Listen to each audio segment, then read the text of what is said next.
I absolutely love to procrastinate. There's nothing better than scrolling Instagram or binging on Netflix.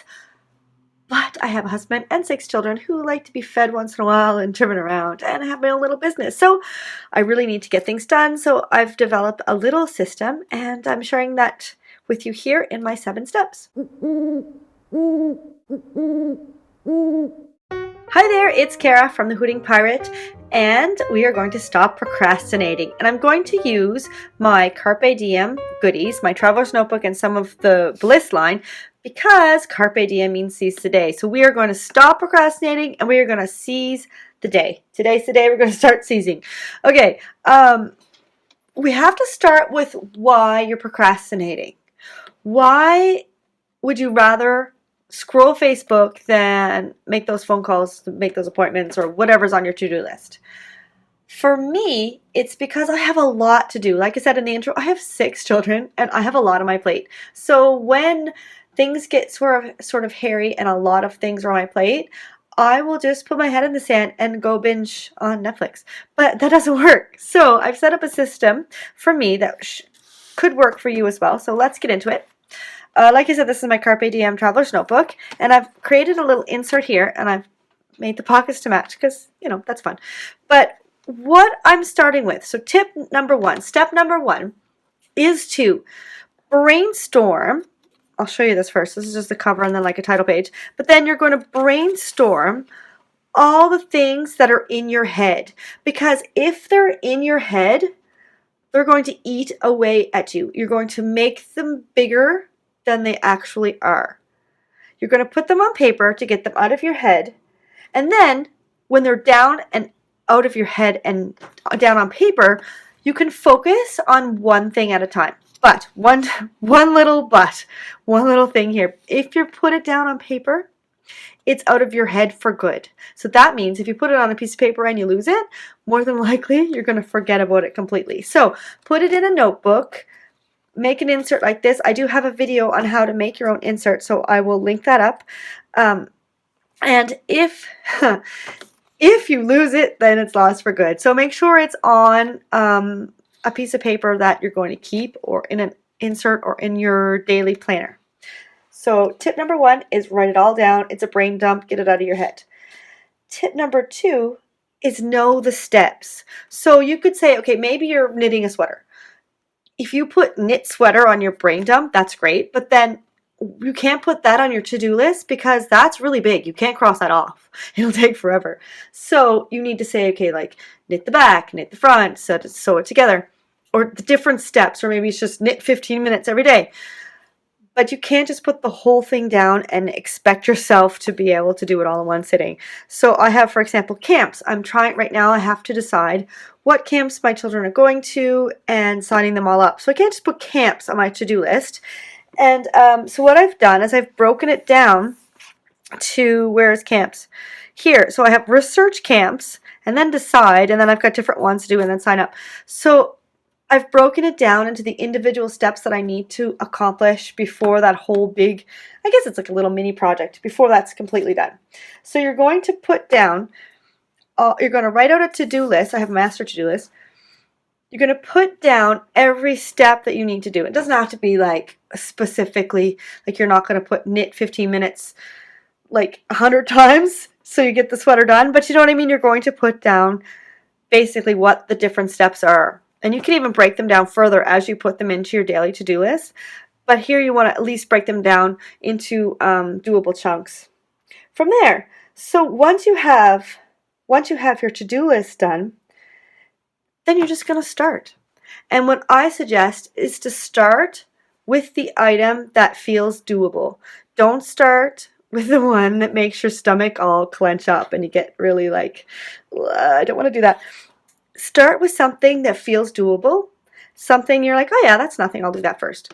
Start there, because that will build momentum and that will get you going, and then you'll keep doing the other tasks on the list and you'll finally get to the ones that you've been putting off because they're just really icky. Yeah, because if you start with one of the gross ones, you're just gonna be put off of the whole thing, and you're like, even if it only takes you 5 minutes, you're like, oh my god, that was so awful, I'm done, and then you won't do anything else. But if you start with something that's more doable, even if it takes longer than the 5 minutes that the yucky one would take, you'll still be motivated to do something, and you'll eventually get to the yucky ones. So number 4 is gear yourself up. Now, the ones that you don't want to do, you gotta motivate yourself. Maybe you've got motivation from the tasks that the doable ones, so you're motivated now, but maybe after a while you're like, oh, I can't do this anymore. So what you can do is figure out what jazzes you up. Maybe you just need like 15 minutes with a cup of tea and a book, or maybe you're like me, I like to put on some music and just sort of dance it out for a song or two, and then I get really, really jazzed up. Or if I have to clean the house, then I'll put music on, or a book on Audible, or I love watching YouTube. So those are things that I will do to sort of motivate me. Maybe it's a little piece of chocolate. I don't know. Whatever gets you going, try that. So that's tip number 4. So then we're on to tip number 5, and it's just start. Tip number 5 is just do it. Just get over it. I know it's hard, but you just got to do it. And if it's really, really like you're not motivated, you don't want to do it, set a timer for 15 minutes. If you really, really don't want to do it, you can set a timer for 5 minutes. And then when you're done, we come to number 6, give yourself a reward. So maybe after you've decluttered your bedroom for 15 minutes, you're like, okay, I'm done. I did my part. I'm going to scroll Facebook for 5 minutes. Set a timer for 5 minutes, Facebook for 5 minutes, and then go back and do your decluttering or something like that. Whatever works out for you.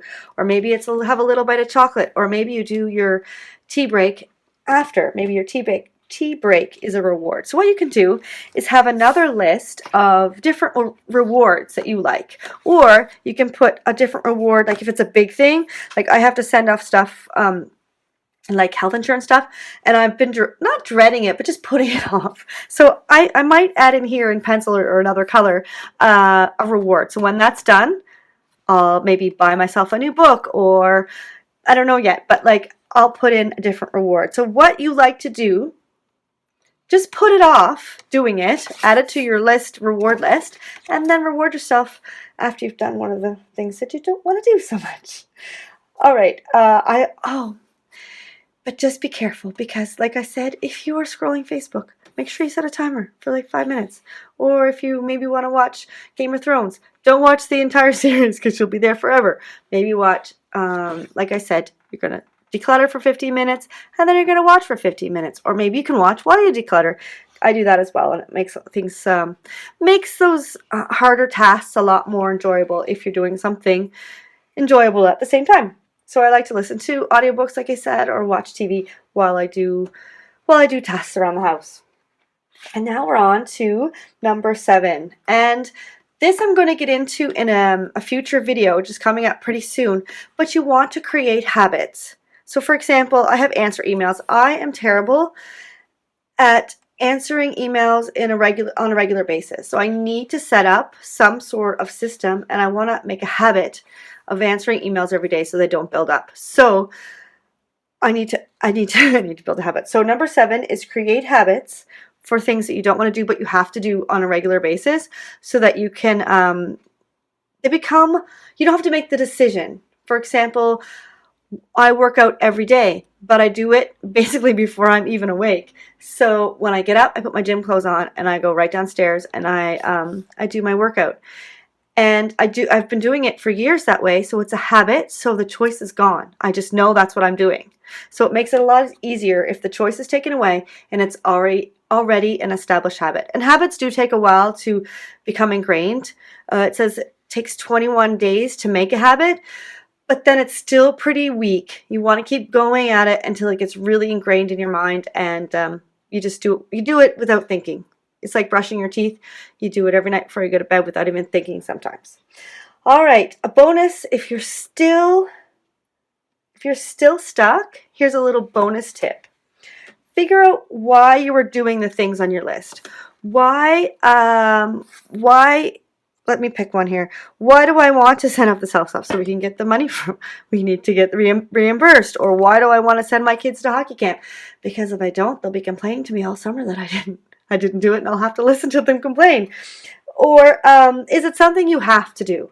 Like I have to make appointments for my kids. Okay, sure, it's their health, but at the same time, it's not something like I'd love to finish the sweater that I'm knitting. That's a want to compared to a have to. Is the task bringing you a step towards a bigger goal? Like if you want to read more and you've got read a book a month, that's something that's bringing you to a bigger goal, or maybe you want to work out every day or something like that. And then what are the benefits of crossing something off? Is it going to make you happier? Is it going to make you richer? Is it going to make you skinnier? Whatever. Figure those out too, and those will help motivate you to stop procrastinating on these tasks. So there you go. Those are my 7 tips, and I hope you enjoyed it. If you did enjoy it, please give me a thumbs up below. Let me know what you are procrastinating on in the comments, and don't forget to subscribe. Have a great day and happy planning.